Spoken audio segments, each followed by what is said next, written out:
মূল বিষয়টা হচ্ছে যে নেত্রী দেশে ফিরবে এই সিদ্ধান্ত জানিয়ে দিয়েছেন। যুবলীগের প্রস্তুতি কি, এবং আপনাদের যদি কোনো প্রশ্ন থাকে আপনারা সে প্রশ্নগুলো করতে পারেন, আমরা সে প্রশ্নগুলো জিজ্ঞেস করব। আপনাদের প্রশ্ন আপনার কমেন্টস বক্সে দিতে পারেন। তো চলুন ওনার কাছে। আসসালামু আলাইকুম রাসেল ভাই, আপনি কেমন আছেন? জি, আসসালামু আলাইকুম রাশেদ ভাই। আলহামদুলিল্লাহ, আল্লাহ ভালো রাখছেন। রাসেল ভাই, 15 তারিখ তো জাতীয় শোক দিবস গেল, যদিও এবার পালন করাটা খুবই ডিফিকাল্ট ছিল। এরপরও বিভিন্ন জায়গায় পালিত হয়েছে, অনেকে অ্যারেস্ট হয়েছে, গ্রেপ্তার হয়েছে। 32 নম্বর বাড়ি এবারও ঢুকতে পারেনি কেউ, পুলিশ দিয়ে ব্যারিকেড ছিল। বিষয়টাকে আপনারা কিভাবে দেখছেন? ধন্যবাদ রাশেদ ভাই। আপনি যদি 2024-এর সাথে তুলনা করেন, 2026-এর এই 15ই আগস্ট জাতীয় শোক দিবস অত্যন্ত অনেক বেশি ভালোভাবে পালন হয়েছে সেটা আমি মনে করি। 2024-এ যতটুকু দমন পীড়ন করা হয়েছিল, এবার কিন্তু জনগণ রুখে দাঁড়িয়েছে। জনগণ এই দমন পীড়নের বিরুদ্ধে শক্তভাবে নিজেদের অবস্থান প্রমাণ করার জন্য আপনি সারা বাংলাদেশে ওইভাবে ওপেন প্রোগ্রাম করতে না পারলেও কয়েক হাজার প্রোগ্রাম হয়েছে। আমি আপনাকে এটা দায়িত্ব নিয়ে বলছি যে আমার যুবলীগ থেকে মিনিমাম ধরেন ৫-৭০০ কম না প্রোগ্রাম। এখানের মধ্যে মিলাদ মাহফিল ছিল, টাঙ্গালি ভোজ ছিল, দুস্থদের মধ্যে রান্না করা খাবার বিতরণ করা ছিল, পোস্টারিং কার্যক্রম ছিল, লিফলেট বিতরণ করা ছিল। এগুলি মিলিয়ে এই কয়েক হাজার প্রোগ্রাম হয়েছে। এর মধ্যে যুবলীগই ধরেন আমার ডিভিশনে ধরেন আমি বলতে পারি যে মোটামুটি ২-৪০০ প্রোগ্রাম হয়ে গেছে আমার ডিভিশন, আমি যে ঢাকা ডিভিশনটা দেখি। এর মধ্যে আরো একটা বিষয় আছে, ধরেন এই মিছিলও হয়েছে, মশাল মিছিল হয়েছে, এবং ধরেন আহ, জনগণের মধ্যে যে ওপেন খাবার বিতরণ করেছে আমাদের লোকজন, এবং কিছু কিছু জায়গায় আমরা কিন্তু একটা সমাবেশ করে, আপনার যদি প্রয়োজন পড়ে আমি আপনাকে এগুলি পাঠাবো। আমার এখানে যেমন ৩-৪টা জায়গায় সমাবেশ করা হয়েছে, একেবারে শোক সভার মতো করে, শোক সভা করে মানুষজনকে এ, জাতীয় শোক দিবস সম্পর্কে অবহিত করে তারপর তাদের মধ্যে খাবার বিতরণ করা হয়েছে। তো আমি মনে করি যে এটা দিনে দিনে পরিবর্তন হচ্ছে, মানুষকে দাবায় রাখা যায় না, এটা আপনি অনেক ভালো করেই জানেন। আপনি নিজেও আহ, এইগুলি নিয়ে অ্যানালাইসিস করেন যে জোর করে মানুষকে চাপায় রেখে বঙ্গবন্ধু, মানুষের হৃদয়ের মধ্যে বঙ্গবন্ধু আপনি সেটা চাইলেই তো মুছে দিতে পারবেন না। কোন এই যে জাতীয় শোক দিবসে এবারও ধরেন 32-এ যেতে দেয় নাই, 32-এ যেতে না দিলে 32 ভেঙে দিয়েছেন, মানুষের মন থেকে 32কে আপনি মুছে দিতে পারবেন? এইগুলো হচ্ছে একটা অপচেষ্টা, একটা রাজনীতি, একটা বঙ্গবন্ধু যতদিন বাংলাদেশ থাকবে, বঙ্গবন্ধু এবং বাংলাদেশ হচ্ছে একেবারে পরিপূরক। কাউকে বাদ দিয়ে কারো কথা বলা যাবে না। তো যতদিন বাংলাদেশ থাকবে, ততদিন বঙ্গবন্ধু থাকবে, ততদিন 15 আগস্ট জাতীয় শোক দিবস থাকবে, এবং মানুষ অত্যন্ত শ্রদ্ধার সাথে এই শোক দিবস পালন করবে। যত কিছুই হোক, এটা মুছে ফেলা যাবে না। এই জিনিসগুলি যারা করছেন তারা খুব দ্রুতই আমি আমি মানে মনে করি যে তারা ওই যে ইতিহাসের আস্থা করে, শব্দটা অত্যন্ত আহ, প্রচলিত শব্দ, কিন্তু এটা বাস্তব। আসলে ইতিহাসের রাস্তা করে তারা নিক্ষিপ্ত হবে আমি বলে মনে করি। রাসেল ভাই, অনেক লোক, এবারও বেশ কিছু রিক্সা চালক কে মপ করা হয়েছে 32 নম্বরের সামনে।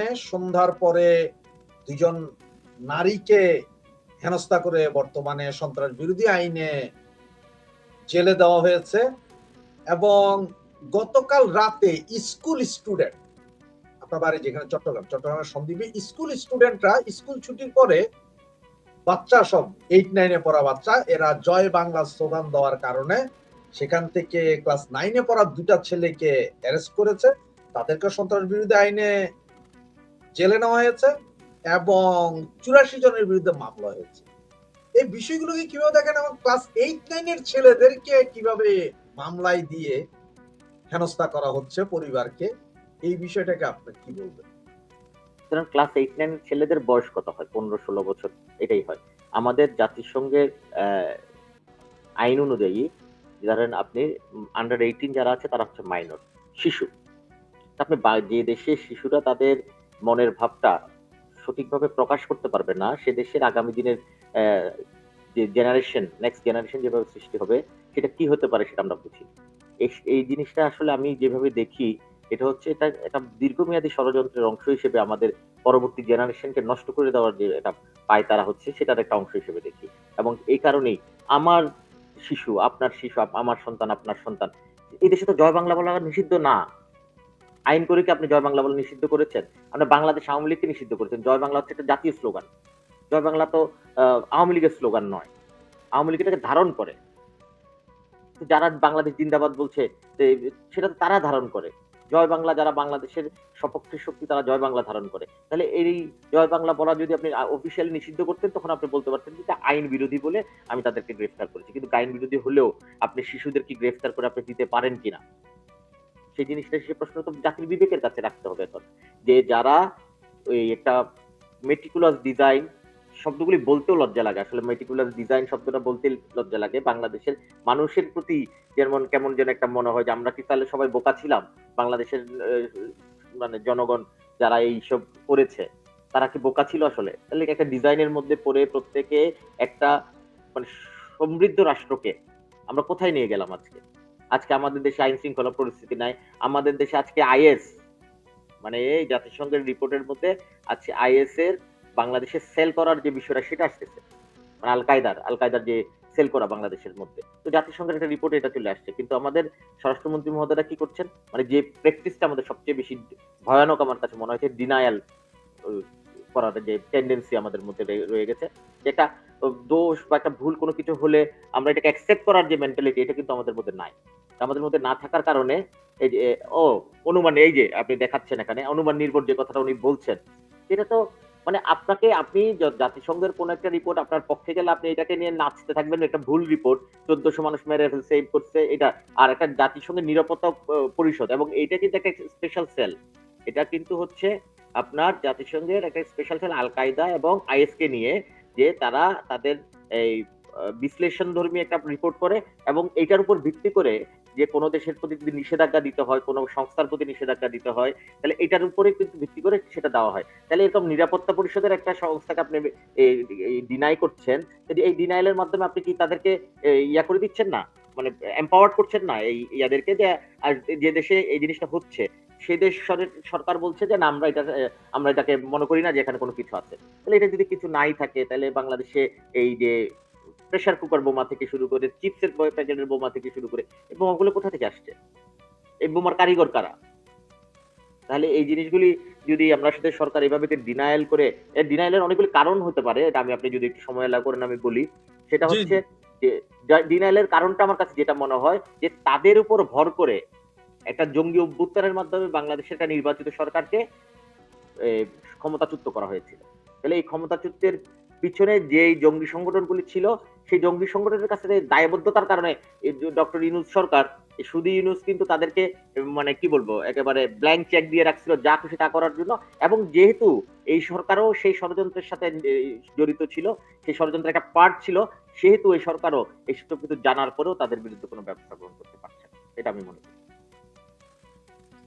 রাসেল ভাই আরেকটা ইয়ে দেখায় আপনার শহর চট্টগ্রাম বর্তমানে আবার আজকে সকাল থেকে পানির নিচে কোমর পানি রিয়াজউদ্দিন বাজার সর্বকালের সবচেয়ে বেশি পানিতে তলিয়ে গেছে এ পর্যন্ত আমরা বারবার দেখছি একই ঘটনা গত 1-1.5 বছরের মধ্যে অনেকবার এই মুহূর্তে ওখানে মেয়র আছেন সবকিছু আছেন এই পরিস্থিতি আপনার সর্বশেষ কবে দেখেছিলেন মনে হয় আমি তো চট্টগ্রামের সন্তান আমার তো এটা মনে পড়ে না তবে আমি এটা খুব ইন্টারেস্টিং কথা মনে পড়ে গেল এটা হচ্ছে আমাদের মাননীয় প্রধানমন্ত্রীর সুদৃষ্টি ছাড়া আমাদের চট্টগ্রামের এই নাজিল হওয়া মেয়র নাজিল হওয়া মানে যিনি ওই যে কি যেতে চাইলেন ওই মেঘনায় চালিতে বৃষ্টি এই টাইপের বিষয় তো উনি চাইলেন যে নির্বাচন বাতিল করার জন্য উনি একটা আবেদন করলেন কোর্টে আর কোর্ট বললেন না ভাই আপনি মেয়র বুঝছেন না তো ডানে পাওয়া মেয়র যিনি উনি বলেছিলেন যে প্রধানমন্ত্রীর অত্যন্ত সুদৃষ্টি বা এই চট্টগ্রামের দিকে আছে বলে চট্টগ্রামে ইয়া হচ্ছে না পানির জলাবদ্ধতা হচ্ছে না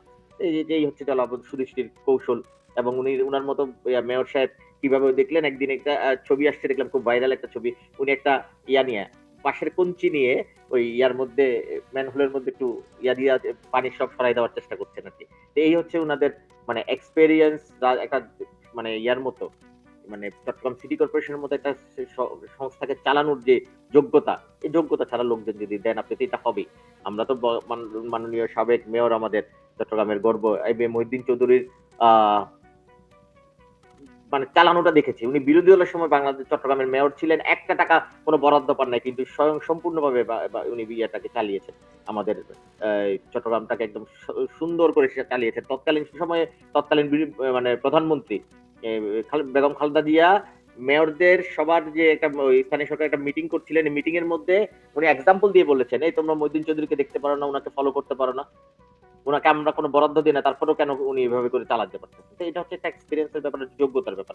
অযোগ্য লোকদেরকে দিয়ে ওই যে অত্যন্ত সুন্দর একটা প্রবাদ আছে না, ওই যে ছাগলকে দিয়ে হাল চাষ করার চেষ্টা করলে যা হয়, এখন কি করবেন বলেন? এটা আমাদের ভাগ্য, চট্টগ্রামবাসীর সৌভাগ্য বলেন দুর্ভাগ্য বলেন, সুদৃষ্টির মধ্যে আছি আর কি আমরা।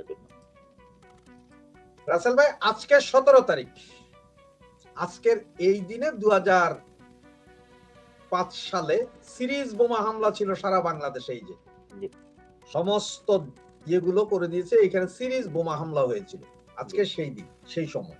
এরপরে আমরা আর খুব একটা বোমা হামলার কাহিনী শুনিনি, যেমন আমরা হলি আর্টিজান ছাড়া আর খুব একটা শোনা যায়নি। কিন্তু হলি আর্টিজানে কিন্তু বোমা হামলা ছিল না, ওটা একটা টেরর অ্যাটাক ছিল, এবং এটা বোমা হামলা ছিল না, কিন্তু বোমা হামলাটা এখন চলছে আর কি। বোমা হামলা তো এখন আপনার প্যাকেটের বোমা পাওয়া যাচ্ছে। এই যে এখন গত 10 দিনে যেই পরিমাণ বোমা হামলা, এবং প্রেসার কুকার একটা বোমার তো এমন অবস্থা ছিল যে 1/2 কিলোমিটার এরিয়ার দরজা জানলা পর্যন্ত কেঁপে উঠেছিল। Right right. এবং ওরা বললো যে জঙ্গি নাই, তাইলে জঙ্গি হঠাৎ করে উৎপত্তি হলো কোথায়? কি জঙ্গি উৎপত্তি হয়েছে নাকি ওনারা নিজেরাই করে? এখন এক একজন এক এক কথা বলছে। আপনি দেখেন, এই সরকারের স্বরাষ্ট্রমন্ত্রী বলছে একটা, আর যিনি কাউন্টার টেরোরিজম আছেন, counter terrorism and trans technical something like that, এরকম একটা সংস্থা আছে আমাদের পুলিশের মধ্যে, শামসুল হক সাহেব বোধহয় এটার প্রধান। উনি বলছেন যে এটা তো না, মানে এটার সাথে ইন্টারন্যাশনাল কানেকশন আছে কিনা দেখতে হবে। তার মানে উনি স্বীকার করছেন পক্ষান্তরে যে এটা জঙ্গিবাদী, কিন্তু এটা কি national or international, that's the thing. কিন্তু আমাদের স্বরাষ্ট্রমন্ত্রী বলছেন না, এটা কোনো টেররিস্ট না। তাহলে এখন ওনার কাছে জিজ্ঞেস করতে হবে যে আসলে এটা কি কিভাবে এই বোমাগুলি আসছেন, কোথা থেকে আসছেন। এখানে আমি আরেকটা তথ্য আপনাকে দিয়ে রাখতে চাই, দুটা তথ্য দিই। একটা হচ্ছে এই বোমার ব্যাপারে যার নামটা সবার সামনে আসে, সেই জঙ্গিকে কিন্তু ছেড়ে দেওয়া হয়েছিল। এটা কিন্তু আওয়ামী লীগ সরকারের আমলে তাকে গ্রেফতার করে তার বিরুদ্ধে যাবজ্জীবন সাজা হয়েছে, এবং এই ইউনূস সাহেব আসার 3 মাসের মধ্যে তাকে ছেড়ে দেওয়া হয়েছে, এবং সেই লোকই আবারও তার নামে কিন্তু আবার করে আসছে যে এই লোকই আবার বোমাগুলি বানাচ্ছে, অথবা সে নতুন করে অনেক লোকজনকে ট্রেন আপ করছে যাতে অনেক বেশি বেশি করে বোমা বানানো যায়। এটা একটা জিনিস। আর এই সরকারের আরেকটা জিনিস বলি, যেমন ইউনূস সাহেব এবং এই সরকার দুটাকে তো আমি এক্সটেনশন মনে করি, একটার পরিপূরক। তারা ডিজিএফআই তে যে আমাদের ছিল একটা অ্যান্টি টেরোরিজম একটা ইউনিট ছিল, সিটিআইবি বা সামথিং লাইক এরকম একটা ছিল, এই জিনিসটাকে পুরো বন্ধ করে দিয়েছে। আপনি এই জিনিসটা আমি দায়িত্ব নিয়ে বলছি, আপনি আর্মিতে যোগাযোগ থাকলে অথবা এটা আপনি ইয়াতে দেখবেন, এটাকে social responsibilities or something like এরকম কিছু একটা ইউনিট নাম দিয়ে, কারণ তারা তো স্বীকারই করে না যে এখানে কোনো টেররিস্ট আছে। যেহেতু টেররিস্ট নাই, তাহলে টেররিস্টের এগেইনস্টে কেন আপনার লাগবে, এই একটা ইউনিট লাগবে, সেটাকে প্রমাণ করার জন্য তারা এটা করেছে। তাইলে ধরেন এরা কি এই জঙ্গিবাদটাকে পেট্রোনাইজ করছে না, অথবা পক্ষান্তরে কি সুযোগ করে দিচ্ছে না যে জঙ্গিবাদের এখানে যাতে হয়, ফুলে ফেপে অনেক বড় হতে পারে, সেভাবে তো সুযোগ করে দিচ্ছে, সেটা আমি মনে করি। মাসুদ ভাই, আপনার এসবি প্রধান জনাব মনিরুল ইসলাম শোতে বলেছেন যে সেনাবাহিনী আওয়ামী লীগ, যুবলীগ, ছাত্রলীগকে আসলে 4-5 তারিখ ইয়েতে নামতে দেয়নি, মানে রাস্তায় নামতে দেয়নি, কারণ তাদের পরামর্শ ছিল যেহেতু কারফিউ আছে, আপনারা নামলে উল্টা সমস্যা হতে পারে। আপনার কি মনে হয় যে এটা সেনাবাহিনী এগিয়ে দিয়েছিল নাকি আপনারাই নামেননি? না, এটা আমি দায়িত্ব নিয়ে বলি। আমি যেহেতু ঢাকা বিভাগ দক্ষিণটা দেখি, যে আমার ডিভিশনটা হচ্ছে গোপালগঞ্জ থেকে নারায়ণগঞ্জ, তো ঢাকার আশেপাশের এলাকাটা ম্যাক্সিমাম জায়গাটা আমার ডিভিশন কভার করে। এর মধ্যে ধরেন আপনি কেরানীগঞ্জ থেকে শুরু করে এদিক দিয়ে সাভার, আশুলিয়া, ওই সাইডে নারায়ণগঞ্জ বলেন, মুন্সিগঞ্জ বলেন, সবগুলি এই জায়গাটা আমি কভার করি। আমাদের রাজনৈতিক সিদ্ধান্ত কিন্তু বারে বারে ছিল আমরা ইয়াতে আসবো, ওই মানে রাজনৈতিকভাবে মোকাবেলা করা হবে। কিন্তু এটা দীর্ঘমেয়াদী একটা মেটিকুলাস ডিজাইনের অংশ হিসেবে যে কথাটা বলছেন যে সেনাবাহিনী এবং অন্যান্য বাহিনীগুলি, এর মধ্যে তো নৌবাহিনীর প্রধানের নাম একেবারে হিসেবে আসছে, মানে জামাত শিবিরের কানেকশন হিসেবে আসছে। এবং আমি আরো একটা মানে সেনাপ্রধানের বিষয়ে আমি বলেছিলাম যে সেনাপ্রধানের 2 জন ফ্রেন্ডের রেফারেন্স দিয়ে আমি বলেছিলাম যে উনি নটরডেম কলেজে পড়া অবস্থায় এই ধরনের ইসলামিক জঙ্গি গোষ্ঠীর সাথে এটা সিম্পেটাইজড অবস্থা ওনার ছিল, এবং সরাসরি একজন তো বলছেন এটা তো শিবির করে, তোমরা বানিয়েছো, তোমরা জানো, এরকম একটা বিষয় ছিল। তো এদের ষড়যন্ত্রের একটা অংশ হিসেবেই এটা ধরেন আমাদের বারে, বারে কিন্তু আপনি খেয়াল আছে কিনা জানি না। আমরা কিন্তু ৩০ তারিখ ৩১ তারিখ প্রোগ্রাম দেওয়া হলো, ১ তারিখ প্রোগ্রাম দেওয়া হলো, ২-৩ তারিখ পর্যন্ত প্রোগ্রাম দেওয়া হলো, ৪ তারিখ প্রোগ্রাম দেওয়া হলো। ইভেন কি ৫ তারিখও আমাদের প্রোগ্রাম দেওয়ার কথা ছিল। কিন্তু এই জিনিসটা তারা কোনোভাবেই দিতে দেয় নাই এবং সেটা আইন শৃঙ্খলা পরিস্থিতির কথা বলে তারা এভরিথিং দে উইল কন্ট্রোল এরকম একটা কমিটমেন্টের পরে যেহেতু জননেত্রী শেখ হাসিনা সবসময় একটা জিনিস মানে চেষ্টা করেছেন সেটা হচ্ছে ক্যাজুয়ালিটি যাতে না হয়। আমরা যদি রাজপথে থাকি, ওরাও যদি রাজপথে ব্লাড শেড হবে, এটার জন্যই নেত্রী এটা চেষ্টা করেছেন যে মানে যে কোনোভাবে যদি আইন শৃঙ্খলা পরিস্থিতি, আইন শৃঙ্খলা বাহিনী যাদের দায়িত্ব তারা যদি এটা সঠিকভাবে পালন করে তাহলে সেক্ষেত্রে ব্লাড শেডটা কম হবে।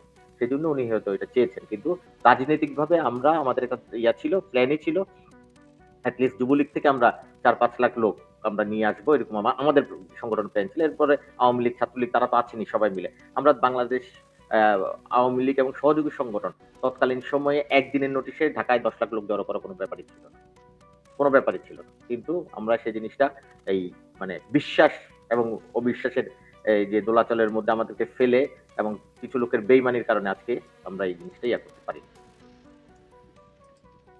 রাসেল ভাই, আপনি জানেন যে নেত্রী ঘোষণা দিয়েছে যে ডিসেম্বরের মধ্যেই ফিরবে, যদিও ডেটটা বলে নাই। ডিসেম্বরের যে কোনো দিন ফিরতে পারে, তার আগেও ফিরতে পারে, সেপ্টেম্বরেও ফিরতে পারে। কিন্তু এখন পরিস্থিতি যা দেখা যাচ্ছে যে এরা চাচ্ছে যে না, বন্দি প্রত্যর্পণ চুক্তির আওতায় ফেরাইতে হবে বা আপনার কাছে বিষয়টা কি মনে হয় যে নেত্রী যে নিজ থেকে ফিরতে চাইছে বা ফিরবে, এটাতেই তারা আতঙ্ক হয়ে এসব নাটক করতেছে না অন্য কিছু? আমি এগুলিকে পাগলের প্রলাপ ছাড়া কিছু বলতে চাই না। কারণ কি আপনি দেখেন যারা বাংলাদেশ সরকারের পক্ষে ডিল মানে এই নেগোসিয়েশন করছেন বা চিঠি দিচ্ছেন প্রত্যেকটা লোক কিন্তু জানে এটা কোনোভাবেই সম্ভব নয়। বাংলাদেশের যে চুক্তি আছে সেই চুক্তির আওতায় জননেত্রী শেখ হাসিনাকে কোনোভাবে বাংলাদেশে প্রত্যার্পণ করার কোনো সুযোগ নাই। উনি প্রত্যাবর্তন করবেন।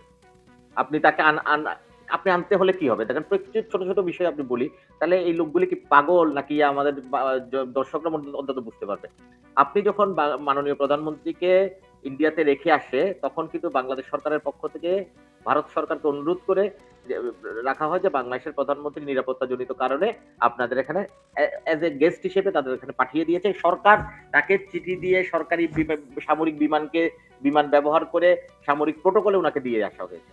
তাহলে প্রত্যার্পণ চুক্তির মধ্যে প্রথম কথাই তো হচ্ছে আপনি একজন গ্রেফতারকৃত আসামিকে আপনি পাঠাইতে বলবেন। প্রথম কথা হচ্ছে এটা। গ্রেফতারকৃত আসামিকে প্রত্যার্পণ করা যাবে। কিন্তু আপনি একজন রাষ্ট্রীয় অতিথিকে আপনি প্রত্যার্পণ করতে বলেন আর অ্যারেস্ট করে দিয়ে এটা কি মানে ফাইজলামি কথা নাকি পাগলের প্রলাপ বলেন তো আপনি? এটা কি হয় কখনো? তাহলে এই লোকগুলি এই জিনিসগুলি জনগণের সাথে ভাওতাবাজি করতেছে। মানে এরা এদেরকে আমাদের আইবাস করতে চাচ্ছে একটা। এখানে কয়েকটা পয়েন্ট তারা আমার মনে হয় আরকি তারা চিন্তা করে এটা করছে। একটা বিষয় হচ্ছে তাদের জনগণকে একটা ভাওতাবাজির মধ্যে রাখা যে আমরা সেখান থেকে আনবো, এইটা করব, ওইটা করব। এই যে ওদের সাথে যে মানে জঙ্গি গোষ্ঠীগুলি ছিল, মানে যারা এই মেকানিজমের সাথে জড়িত ছিল তারা তো প্রত্যেকে আতঙ্কিত। জননেত্রী শেখ হাসিনা একটা মানুষের ঢলে তাদের খুঁজে পাওয়া যাবে না। সেই ভয়ে তারা যেহেতু সরকারের উপর প্রেশার দিচ্ছে, সরকার তাদেরকে আইওয়াস করছে, হ্যাঁ আমরা ওনাকে নিয়ে আসবো, এটা করবো। জননেত্রী এটা একটা পয়েন্ট। আরেকটা পয়েন্ট হচ্ছে যখন জননেত্রী শেখ হাসিনা বলেছেন, প্রথমে বলতেন ডিসেম্বরে আসবেন, তখন এর মুভমেন্ট একটা ছিল। যখনই মুভমেন্টটা এমন পর্যায়ে পৌঁছে গেছে জননেত্রী শেখ হাসিনা বলছেন আমি ডিসেম্বরের মধ্যে আসবো, সেটা আগামী সপ্তাহে হইতে পারে, যে কোনো সময় হতে পারে। এই ভয়ে এই আতঙ্কে তারা এক এক সময় এক একটা প্রলাপ দেখতেছে। একবার বলতেছে ওই প্রধানমন্ত্রী যাবে না, আবার ওদের প্রধানমন্ত্রী যাবে। তো প্রধানমন্ত্রী গেলেও কি যায় আসে, না গেলেও কি যায় আসে, তারা কি বুঝতে পারতেছে না যে প্রধানমন্ত্রীকে দাওয়াত করে খাওয়ানোর জন্য তো মোদী সাহেব একদম পাগল হয়ে গেছেন। ওনার তো আর কোনো কাজ নাই, কারণ প্রধানমন্ত্রী কখন যাবে। এই জন্য তো ডেট ফিক্স করে দেওয়া হয়েছে, আপনি জানেন কিনা জানি না। ডেট ফিক্স করে দেওয়া হয়েছে ২১ থেকে ২৬ এর মধ্যে আসলে আসো, না আসলে নাই, নাইলে এই বছরের মধ্যে কোনো জায়গা নেই।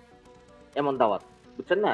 দাওয়াতটা এমন, ভাই তুমি কালকে আসলে খাইয়া দিতে পারো, না আসলে ভাই আইসো না ১ বছর পরে। না, এখন আমার এই যে শেখ হাসিনার প্রত্যাবর্তন, এটা নিয়ে আমার যেটা মনে হচ্ছে, যেমন আমরা সবাই জানি যে ওসামা বিন লাদেনকে জীবিত অথবা মৃত ধরে দেওয়ার জন্য বা খুঁজে দেওয়ার জন্য বিলিয়ন বিলিয়ন ডলার দিল ওই সময় পাকিস্তান আফগানিস্তানের ভেতর থেকে খুঁজে দিবে বলতো। ভাইরাস পাকিস্তানের ঘরে বৈশা রয়েছে, কেউ জানে না।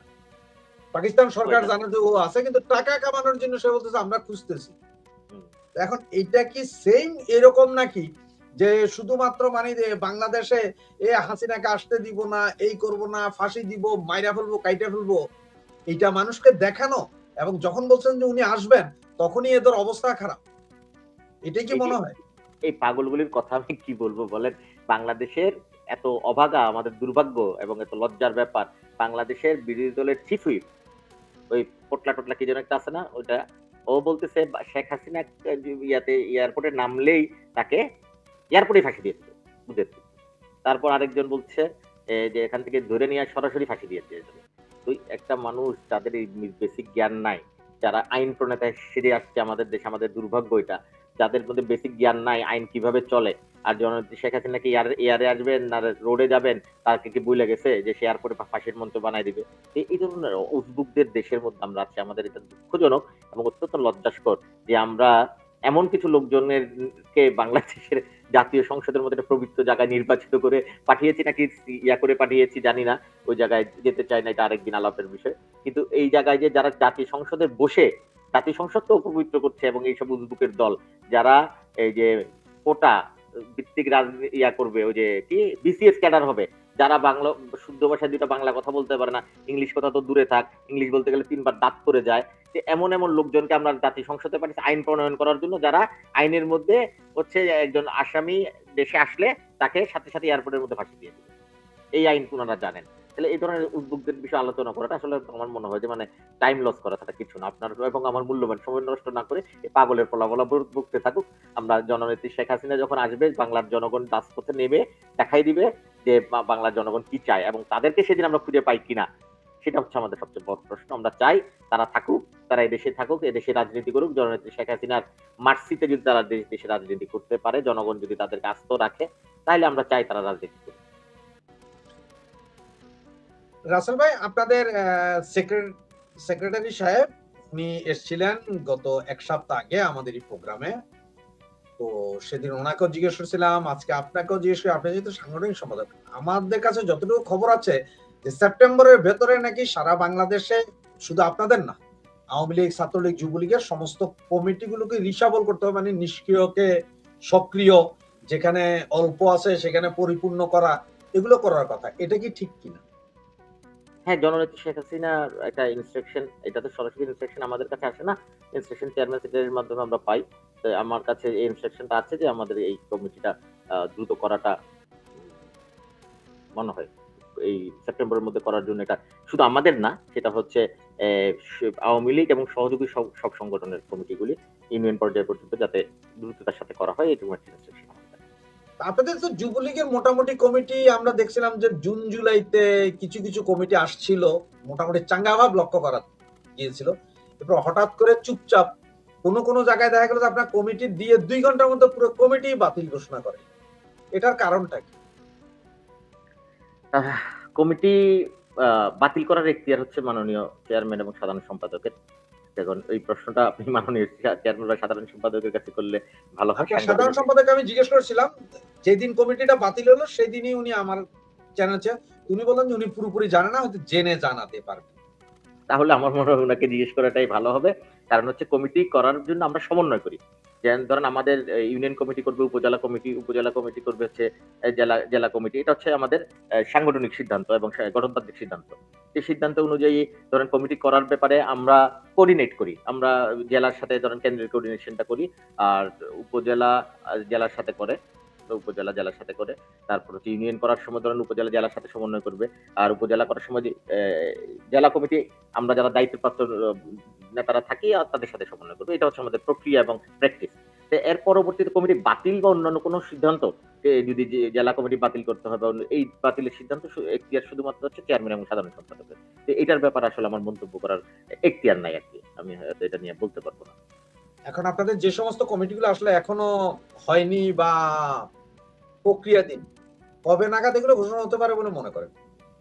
ওই আগে দেখেই জবাব দিতে হবে আমাকে, কারণ আমরা হচ্ছে সমন্বয় করি। আমরা ধরেন আমরা যদি আমি যে ডিভিশনের দায়িত্ব পালন করি, ওই ডিভিশনের ইয়াগুলি আমি রেডি করে তালিকা করে কাগজপত্র গুছিয়ে আমি চেয়ারম্যান সেক্রেটারির কাছে প্রেরণ করি।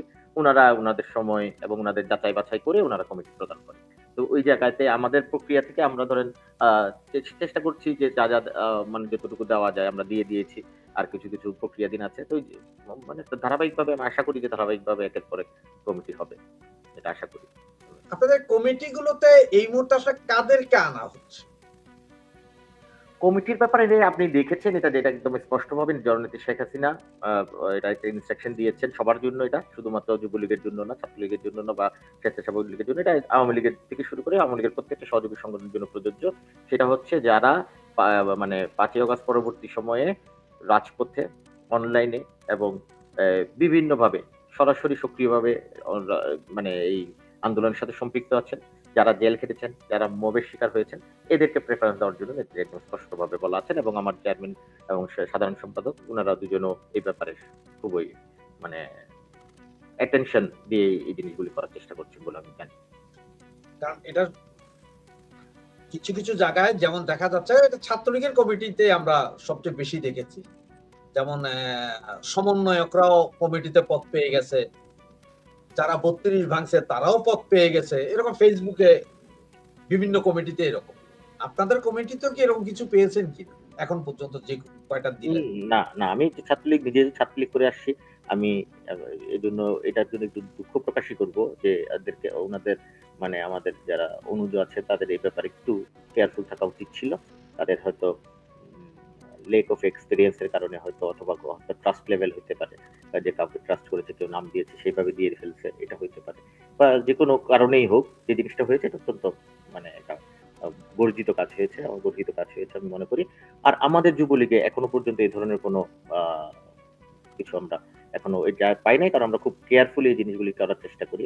অনেকেই ধরেন তৎকালীন সময় ভুল ভ্রান্তি করেছে, অনেকে সেটা চেয়েছে যে না আমরা করতে চাই, কিন্তু করতে পারবেন, কিন্তু আপনাকে পরীক্ষা দিয়ে আসতে হবে আবার। আমরা কাউকে ওই মূল জায়গায় এখনো রাখছি না আর কি।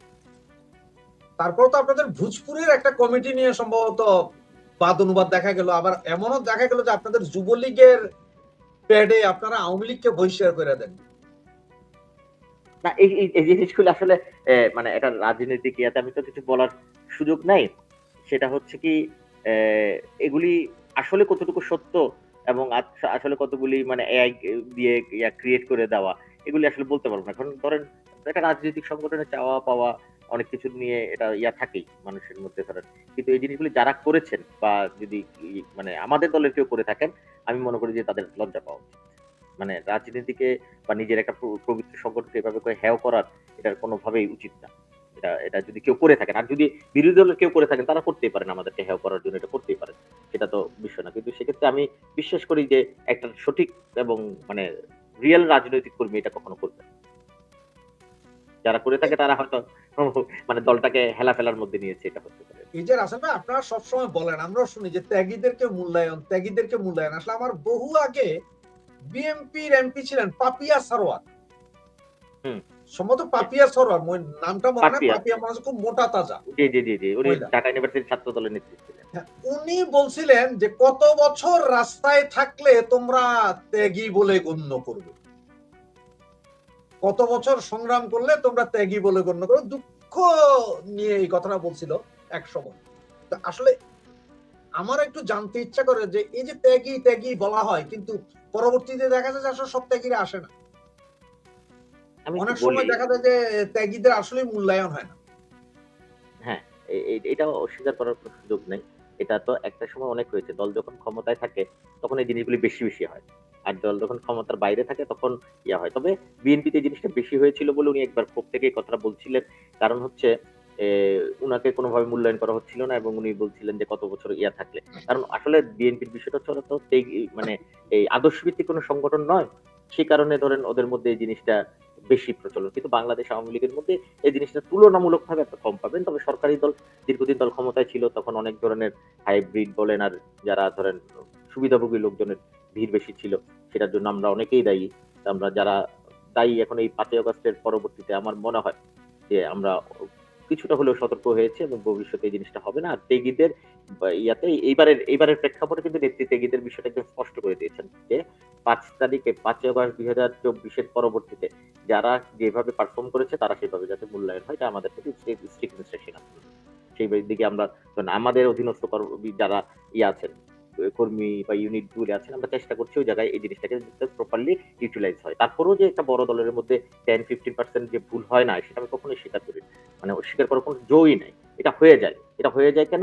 ধরুন এখন তো আমরা যে ধরনের পজিশনে আছি আমাদের পক্ষে 100% জানা একদম ইয়া করা এরকম সুযোগ থাকে না। তো ধরুন 10-15% ভুল যদি হয় সেটা শুধরানোটা সম্ভব। কিন্তু আগে ধরুন মূল পদগুলি যখন আমরা করি, যখন একদম একদম পুরোপুরি ক্লিয়ার করে জানি যে কাদের আমরা নেতা বানাচ্ছি, সে তখন কিন্তু আর এটা হয় না। ২-৪ জন ধরেন নিচের লেভেলে যদি ২-৪ জন হয়ও, এটা তো আপনার সংশোধনযোগ্য।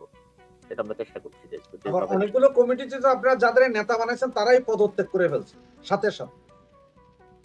আহ আপনি স্পেসিফিক বলতে পারেন, তাহলে আমি হয়তো ঘটনাটাকে ব্যাখ্যা করতে পারবো এটা যে ২-৩টা জায়গায় আমি আসলে ভুলে গেছি, গিয়ে এগুলা রাখি নাই, এটা অনেক আমি বেশি আমি দিন বলি আগে। এটা কি হয়, ধরেন রাজনীতিতে ধরেন মানে রাজনীতিতে না, আপনি সব জায়গায় বলেন, আপনি চাইলেই এই সব লোককে ইয়া করতে পারবেন না, খুশি করা সম্ভব না। ধরেন সভাপতি সাধারণ সম্পাদকের পদ থাকে ২ টা, কিন্তু যোগ্য প্রার্থী থাকে ৬ জন বা ৮ জন, ১০ জন, ১৫ জন। যোগ্য প্রার্থী থাকতেই পারে। কেউ ১৮, কেউ ১৯, কেউ ২০ এরকম যোগ্যতা সম্পন্ন। এর মধ্যে ধরেন আপনি সবাই তো নিজেকে যোগ্য মনে করে। সবাই মনে করে যে না আমি হলে বোধহয় দলের জন্য ভালো। তারা যেহেতু দলকে ভালোবাসেন, প্রত্যেকে মনে করেন যে আমি দলকে ভালো দিতে পারবো। I can serve more better than any other else, এটা মনে করে ওনারা মনে করেন যে না ঠিক আছে, আমাদের দেওয়া উচিত ছিল। তখন অনেকেই হয়তো বিভিন্ন কারণে আমাদের নেতৃত্ব নির্বাচনের পরে ওনারা থাকতে পারে মানে সেই এটাকে অ্যাবজর্ব করতে পারেন না, অনেকে পদত্যাগ করেন। তবে আমি আমার প্রত্যেকটা নেতাকর্মীর কাছে একটা অনুরোধ করব, যখনই এটা আসবে আপনি পদত্যাগ যদি করতেই হয়, আপনি আগেই বলে রাখবেন যে ভাই আমি যদি সভাপতি সাধারণ সম্পাদক না হই তাহলে আমাকে রাইখেন না। সেটা হচ্ছে একটা বেস্ট ওয়ে।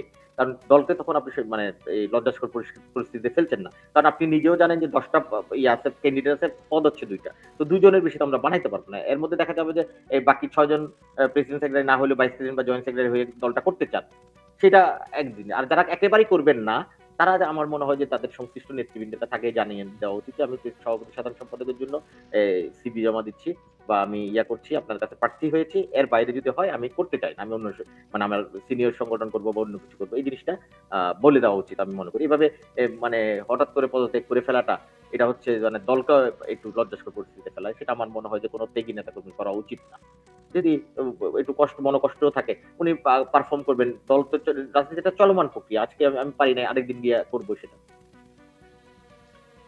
আচ্ছা, এখন বর্তমানে যে পরিস্থিতি বাংলাদেশের, আমার তো মনে হয় আপনাদের সেন্ট্রাল লিডার থেকে শুরু করে জেলা, উপজেলা, ইউনিট পর্যায়েরও সমস্ত নেতাদের বিরুদ্ধে মামলা আছে। সবার বিরুদ্ধে। কারো বিরুদ্ধে একটা হইলে কারো বিরুদ্ধে ২০, ২৫, ৩০টাও মামলা আছে। সমর্থকদের নামেও আছে। নামে আছে। তাহলে এই মুহূর্তে আপনারা কমিটি দিলেন, নতুন করে আবার সভাপতি, সাধারণ সম্পাদক অমুক তমুক আনলেন।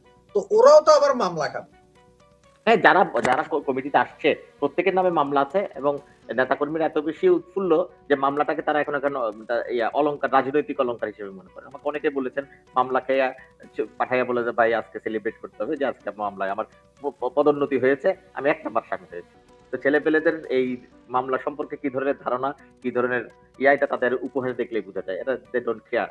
দে care about only Sheikh Hasina. তারা আর কিছুতে কেয়ার করে না।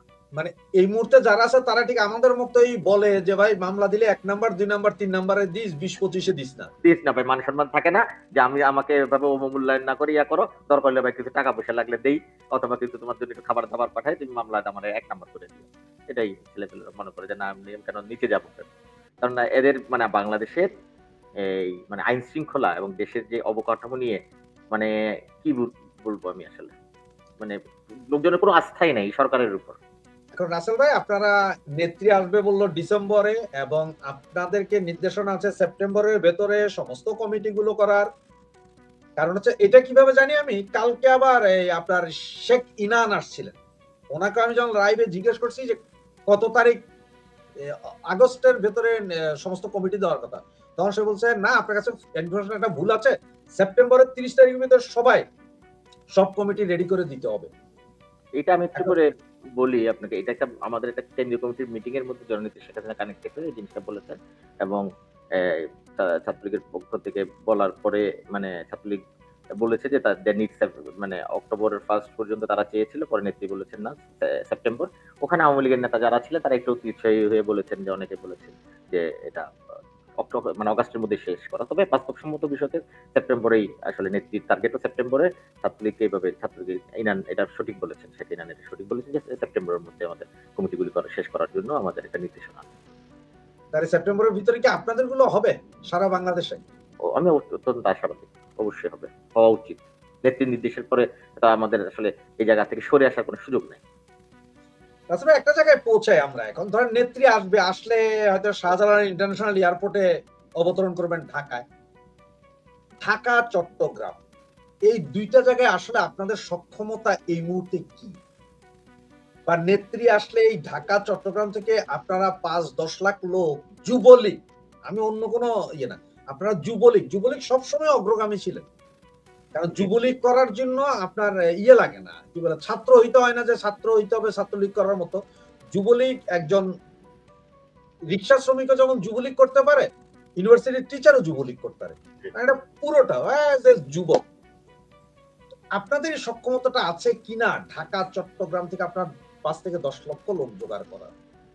ইনশাল্লাহ এটা জোগাড় করতে হবে। আমি এই শব্দটার সাথে একটু ডিফার করি। জোগাড় করতে হবে না, এটা স্বপ্রণোদিত ভাবে আসবে। এবং আমি আশা করি এবং আমি বিশ্বাস করি জনগণের যে অবস্থা। আমি আপনাকে ছোট্ট একটা কাহিনী বলি। কয়েকদিন আগে কাহিনী না, মানে বাস্তব আমি সামনে শুনছিলাম আর কি। একজন ব্যবসায়ী পারিবারিক ভাবে আমাদের সাথে কানেক্টেড, উনি একজন লোকের সাথে কথা বলছিলেন। উনি হচ্ছে বিএনপির একজন খুব বড় সাংবাদিক, মানে বিএনপি পন্থী যে লোক, মানে আগেই বলেছিলেন যে এই গভর্নমেন্ট, আমাদের গভর্নমেন্টের এই মেটিকুলাস ডিজাইনের উনি হয়তো একটা পার্ট। উনি বলেছেন যে এতদিন আগে শেষ হয়ে যাবে, এতদিন থাকে, মানে এই গভর্নমেন্ট টিকবে না। উনি বলেছিলেন ১ বছর, কিন্তু ৬ মাসের মধ্যেই আমাদের গভর্নমেন্টের ওরা যে কোনো ভাবে ষড়যন্ত্র করে আমাদের ক্ষমতাচ্যুত করে দিচ্ছে। ওই লোক সেদিন বলছেন, মানে যেহেতু ক্যাজুয়াল টক এবং তাদের মধ্যে দুজনে কেউ কোনো রাজনৈতিক, উনি রাজনৈতিক আদর্শে আছেন, আরেকজন যিনি আছেন উনি একটা পিওর ব্যবসায়ী। উনি নিজে বলছেন যে এখন বাংলাদেশে আমরা তো সব জানি, সরকারও সব জানে। সরকারের ভয়টা হচ্ছে ওই জায়গায় যে বাংলাদেশের এখন মিনিমাম 60 টু মানে 50 টু 60%, ওনার বক্তব্য হচ্ছে এরকম, 50 টু 60% আমাদের বিরুদ্ধে। শব্দটা বুঝেন কিন্তু, তাদের বিরুদ্ধে। তারা বলতে বিএনপি, জামাত, এই সেই সবার বিরুদ্ধে। এবং তার কথার একটা পর্যায়ে উনি বলেই ফেলছিলেন যে 60% এর উপরে তো শেখ হাসিনার ভক্ত। বিষয়টা বুঝছেন? বলছেন 60% মতো শেখ হাসিনার ভক্ত। তো এই জন্যই সরকারের যে আজকে এই মাথা ব্যথা, পেটে ব্যথা, কোমর ব্যথার কারণ, শেখ হাসিনা আসার কথাটা বলার পর যে এত কাহিনী করার কারণ হচ্ছে এই একটাই।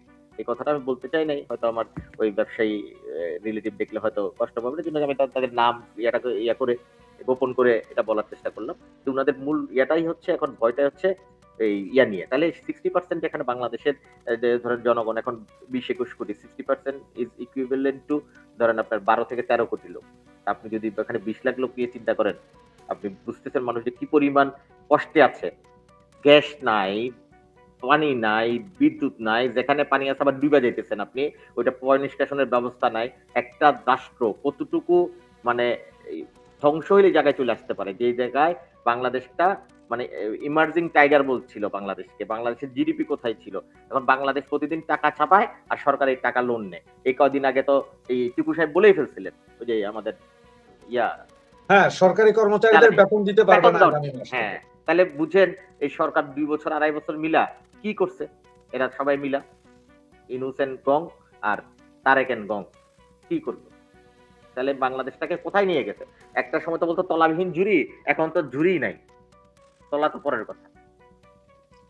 রাসেল ভাই, আমার সর্বশেষ যে প্রশ্নটা, সেটা হচ্ছে যে আমাদের বর্তমানের যে চুক্তিভিত্তিক প্রধানমন্ত্রী আছেন, উনি দিল্লি যাচ্ছেন না। উনি হঠাৎ করে এই মুহূর্তে ২টা দাবি দিলেন। একটা হচ্ছে হাদি হত্যাকারীদেরকে এই মুহূর্তে ফেরত দিতে হবে, শেখ হাসিনাকে ফেরত দিতে হবে। দিল্লি যদি উনি না যান, এতে ক্ষতি কার আর লাভই বা কার? দিল্লি না গেলে তো ভাই ইন্ডিয়া কালকে ধ্বংস হয়ে যাবে। এটা তো আপনি জানেন না। আপনার এটা লেক অফ নলেজ। দিল্লি যদি তারেক সাহেব না যান, দিল্লির মানুষ মানে ইন্ডিয়ার মানুষ ভাত খেতে পারবে না। ইন্ডিয়ার মানুষ সব মরে যাবে। তো এই ধরনের একটা উজবুক টাইপের লোকরে আপনার যে কন্ট্রাকচুয়াল প্রধানমন্ত্রী বলছেন সেটাতেও লজ্জা লাগতেছে। মানে আমি বলি আপনাকে, দিল্লি আমরা মানে কি পরিমাণ হিপোক্রেট জাতি হয়ে গেছি আপনি দেখেন। আমরা ইয়ার জন্য কাঁচামরিচ তো জন্য ভিক্ষা চাইতেছি, চাল ডাল ভিক্ষা চাইতেছি, আমি যে পেঁয়াজ ভিক্ষা চাইতেছি, আর এখানে দিয়ে ডিজেল নাই, অনুরোধ করতেছে, ভিক্ষা চাইতেছে যে ভাই আমাকে দেন। এবং সাথে সাথে প্রতিবেশী দেশ তাদের প্রতিবেশী সুলভ আচরণ করে ৭,০০০ মেট্রিক টন ইয়া দিয়ে দিয়েছে, যেটা কত লক্ষ লিটার ইয়ার কাছাকাছি। ৮২,০০০ লিটার, না ৮২,০০০ না, কত লক্ষ লিটার হবে যেন, সরি ৮২ লাখ লিটার। হ্যাঁ, তাহলে এই ইয়াটা ওনারা পাঠিয়ে দিলেন, ডিজেল পাঠিয়ে দিলেন, যে ইয়া করলেন। আর উনি এখন বলছেন যে উনি এখানে যাবেন না। উনি যাই কি করবেন, উনি কি মানে আমি বললাম তো, মানে উনার যে লোকজন তারা তাকে কি বুঝায়, কি বুদ্ধি দেয় সেটা তো আমি বুঝি না। সেজন্য তো মানে ওই বিদেশি দূত আসলে তার কাছে 15 মিনিটের বেশি সময় দেয় না। আর আমাদের ধরেন আমাদের আওয়ামী লীগের রিপ্রেজেন্টেটিভকে 1.5 ঘন্টা সময় দেয়। সার্জিও গোর যখন আসলেন তখন ওই 15 মিনিট কথাতে বলবে, কি বলবে তার সাথে? তার কাছে তো নলেজই নাই। সে তো কিছু জানেই না। একটা মূর্খের সাথে কি কথা বলবে? কাঠেজি ভিজিট করছে 15 মিনিট, ইয়া তার কাছে চলে গেছে। ঠিক আছে না? এইজন্য। রাসেল ভাই, এক ভদ্রলোক লিখেছে যে রাসেল ভাই আমার কাছে প্রমাণ আছে চট্টগ্রাম মহানগর যুবলীগে বিএনপির একজন কর্মীর নাম দিয়েছে। তো জবাবটা কি আপনি দিবেন ওনাকে? না, আমি যেহেতু এখন যুবলীগকে রিপ্রেজেন্ট করছি, আমি জবাব দেই। উনার যদি থাকে উনাকে আমি আশা করব, রাশেদ ভাই উনাকে আপনার আমার নাম্বার দিবেন, উনার কাছে প্রমাণ থাকলে অবশ্যই দিবে। এবং এই নাম আমি দায়িত্ব নেই বলে যদি প্রমাণ সহ উনি দিতে পারেন, তাহলে এই নামটা কে দিয়েছেন তাকে পর্যন্ত এটা জবাবদিহির আওতায় না। কিন্তু উনাকে প্রমাণ সহ আমাকে বলতে হবে যে এই লোকটাকে, এই লোকটা বিএনপি করে, দিস ইজ দ্য এভিডেন্স, এবং এই লোকটাকে আপনার ইয়াতে কমিটিতে দিয়েছে। এখন কমিটিতে দিয়েছে উনারা কিভাবে জানেন? কমিটিতে এখনো প্রকাশ হয় নাই বা ইয়া হয় নাই। তাহলে উনার কাছে হয়তো নিশ্চয় কোনো ইয়া আছে, ইনফরমেশন আছে যে এরকম নামটা পাঠিয়েছে বা এরকম কিছু আছে। থাকলে উনি দিলে, উনি যদি আমাদের দল করে থাকেন তাহলে এটা দলের জন্য উপকার হবে। আমি আশা করব যে উনি আপনার মাধ্যমে এই জিনিসটা আমাদের কাছে প্রোভাইড করবেন। তবে আমিও বলতে চাই এই ভাইকে যে দেখেন, আসলে 100% শিওর না হলে কারো বিরুদ্ধে এভাবে বলা উচিত না। হয়তো দেখা যাবে যে পরে দেখা যাবে সেম সাইড হয়ে গেছে। নিজেদেরই লোক সেম সাইড হয়েও যাইতে পারে। হ্যাঁ, হ্যাঁ, হ্যাঁ। 100% নিয়ে না থাকে। কনফার্ম হলে উনি জানালে এটা দলের জন্য উপকার হবে, এবং আমরা মনে হয় উনাকে প্রতি কৃতজ্ঞ থাকবো যে উনি আমাদের একটা সঠিক সিদ্ধান্ত দিয়ে, মানে সঠিক একটা ইনফরমেশন দিয়ে ভুল সিদ্ধান্ত নেওয়া থেকে বিরত রেখেছে। এখন রাসেল ভাই, আমাদেরকে যদি একটু আপনি যতটুকু পারেন পাবলিকলি যতটুকু বলা যায়, যতটুকু আমাদেরকে বলতে পারেন, আসলে আপনাদের প্রস্তুতিটা কেমন চলছে? বা আমি আপনাদের টার্গেটটা কি? আমি আপনাকে বলি, বাংলাদেশ আওয়ামী লীগ হচ্ছে অলওয়েজ জনগণ, মানে পাবলিক ওরিয়েন্টেড একটা দল। জননেত্রী শেখ হাসিনা বারে বারে মিটিং এর মধ্যে বলছেন আমাদের শক্তি হচ্ছে একমাত্র বাংলার জনগণ। বাংলার জনগণই আমাদেরকে নামাইতে পারে, বাংলার জনগণই আমাদের উঠাইতে পারে, বাংলার জনগণই আমাদের ভাগ্য নির্ধারণ করবে। বাংলার জনগণ ছাড়া কোনো মানে কিছু মানে সুবিধাভোগী লোকজন এবং কিছু ষড়যন্ত্রকারী বাংলাদেশ আওয়ামী লীগের ইয়া ভাগ্য নির্ধারণ করতে পারবে না। আমরা জনগণের উপর বিশ্বাস করছি। জনগণই হচ্ছে আমাদের একমাত্র শক্তির অংশ, এবং শক্তির, আমি যদি বলি আমাদের পিছনের শক্তি যেটা, সেটা হচ্ছে জনগণের শক্তি। তো জনগণকে নিয়েই বাংলার মাটিতে জননেত্রী শেখ হাসিনা ফিরে আসবেন, এবং জনগণের যে রায় হবে সেই রায়ই হবে জননেত্রী শেখ হাসিনার পক্ষে বা বিপক্ষের রায়। জননেত্রী শেখ হাসিনা স্পষ্ট করে বলেছেন যে আমার বিরুদ্ধে যদি জনগণের রায় হয়, আমার বিরুদ্ধে যদি জনগণ রায় দেয়, আমি রায় মাথা পেতে নিব। জনগণ যদি আমার ফাঁসির কাস্টে ঝুলে, আমি সেই ফাঁসির কাস্টে যেতে রাজি আছি।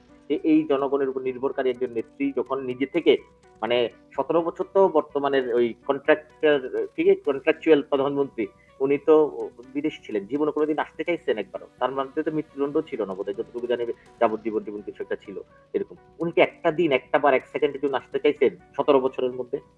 এই দল দল ক্ষমতা মানে ইয়া হওয়ার পরেও, নির্বাচন ডিক্লেয়ার হওয়ার পরে যে লোক আসার সাহস, সৎ সাহস রাখেন নাই, তাহলে সেই লোক এই ধরনের বিষয়গুলি তো উনি বুঝবেন না। জনগণের প্রতি যে মানে কমিটমেন্ট, একটা রাজনৈতিক দলের রাজনৈতিক নেতার যে কমিটমেন্ট থাকা উচিত, সেটা তো উনি বুঝবেন না। জননেত্রী শেখ হাসিনা যেটা বলেছেন যে জনগণের স্বার্থ থেকে নিয়ে যেটাই সিদ্ধান্ত হবে সেই সিদ্ধান্ত আমরা মাথা পেতে দেবো। আমি উনার একজন একনিষ্ঠ কর্মী হিসেবে আমি এটা মনে করি, আমাদের শক্তি হচ্ছে জনগণ। জনগণ এবং আমাদের রাজনৈতিক কর্মীরা সবাই মিলে জননেত্রী শেখ হাসিনাকে নিয়ে দেশে ফিরবো, এবং দেশের জনগণ যে সিদ্ধান্ত দিবে আমাদেরকে, আমরা ইনশাল্লাহ সেই সিদ্ধান্ত মেনে নিব। এবং জননেত্রী শেখ হাসিনা ওইটা কিন্তু স্পষ্টভাবে বলেছেন যে জনগণ যদি যে সিদ্ধান্ত দিবে সেই সিদ্ধান্ত যদি আমার বিপক্ষেও যায়, সেটা আমি মাথা পেতে দিব। উনি ফাঁসির কাস্টে ঝুলে যাবেন উনি বলেছেন আমাকে নিলে, উনাকে আনলে বাংলাদেশে এই পর্যন্ত কিন্তু অনেকবার তাকে হত্যার ষড়যন্ত্র করেছে। 21শে অগাস্ট 3 দিন পরে 21শে অগাস্টে উনাকে গ্রেনেড মেরে বর্তমান মানে কন্ট্রাকচুয়াল প্রধানমন্ত্রী সে কিন্তু জননেত্রী শেখ হাসিনাকে হত্যা করার চেষ্টা করেছে। এত কিছুর পরেও উনি সে প্রধানমন্ত্রী থাকা অবস্থায় বাংলাদেশে আসার জন্য চাচ্ছেন। উনি বুঝেন যে উনার লাইফ রিস্ক আছে, তারপরে চাচ্ছেন। কারণ উনি বাংলার জনগণকে নিরাশ করতে চান না। বাংলার জনগণ যে কষ্ট পাচ্ছে, সেই কষ্ট উনি সহ্য করতে পারছেন না। যে দেশ উনি তিলে তিলে সুন্দর করে একটা ছবির মতো করে গড়ে তুলেছেন, যে দেশটার ধ্বংস উনি দেখতে পাচ্ছেন না। সেজন্য উনি দেশে ফিরে আসবেন এবং জনগণের টানে জনগণের পাশে ফিরে আসবেন ইনশাআল্লাহ। তাহলে আপনাদের প্রস্তুতি কি? আপনাদের আমাদের যুবলীগে। আমাদের আমাদের প্রস্তুতিতে এটাই বললাম, যুবলীগের আপনি একটু আগে স্পষ্টভাবে জিজ্ঞেস করেছেন যে 20 লাখ লোক হবে কিনা, আমি মানে জোগাড় করা যাবে কিনা, আমি বলছি জোগাড় করতে হবে না, এটা স্বপ্ন নিতে হবে 20 লাখের অনেক বেশি যুবলীগ থেকে ইয়াতে চলে আসবেন, এবং তখন কিন্তু শুধুমাত্র ঢাকা কেন্দ্রিক যেহেতু নেত্রী আসবেন, সবাই কিন্তু ঢাকা আসতে চাইবেন, কিন্তু সবাই ঢাকায় আসবেন, এবং সেদিন ঢাকা জনগণের নগরী হয়ে যাবে। তখন কিন্তু আর সরকার, আর্মি, পুলিশ, ওই স্বাধীনতা বিরোধী কেউ থাকবে না। আমি আপনাকে বলি, এটা বিশ্বাস রাখেন, এবং আপনিও দেখবেন, আল্লাহ যদি হায়াতে রাখে আমাদের, সবাই আমরা দেখব, সেদিন হবে জনগণের নগরী, শেখ হাসিনার নগরী থাকবে ঢাকা। ধন্যবাদ রাসেল ভাই আপনাকে, ধন্যবাদ সুপ্রিয় দর্শক শ্রোতা মণ্ডলী, এতক্ষণ যারা আমাদের সাথে ছিলেন। আমরা আপনাদের কথাই জিজ্ঞেস করেছি, কারণ আপনারা ম্যাক্সিমাম টাইম যখন কোনো অতিথি আসে, সেটার যখন পোস্টার দেওয়া হয় ইউটিউবে বা ফেসবুকে, আপনারা সবসময় লেখেন ভাই কমিটি নিয়ে কথা বলেন, কমিটি নিয়ে কথা বলেন। তাই আজকে আপনাদের আর প্রশ্ন করার দরকার হয়নি, আমি কমিটি নিয়ে কথা বলেছি যতটুকু আমার মনে হয়েছে, বাকি উনিও জবাব দিয়েছেন। তো আমার মনে হয় যে আপনারা আপনাদের অনেক কিছুই জবাব পেয়েছেন, আবার যারা প্রশ্ন করেছেন তাদের প্রশ্নগুলো তুলে দেওয়ার চেষ্টা করেছিলাম। সুতরাং আজকের মতো প্রোগ্রামটা এখানে শেষ করব। আবার আসবো আরেক সময় হয়তো রাসেল ভাইকে নিয়ে অন্য কোনো প্রোগ্রামে। সেই পর্যন্ত আপনাদের কাছ থেকে বিদায় নিচ্ছি। ভালো থাকবেন।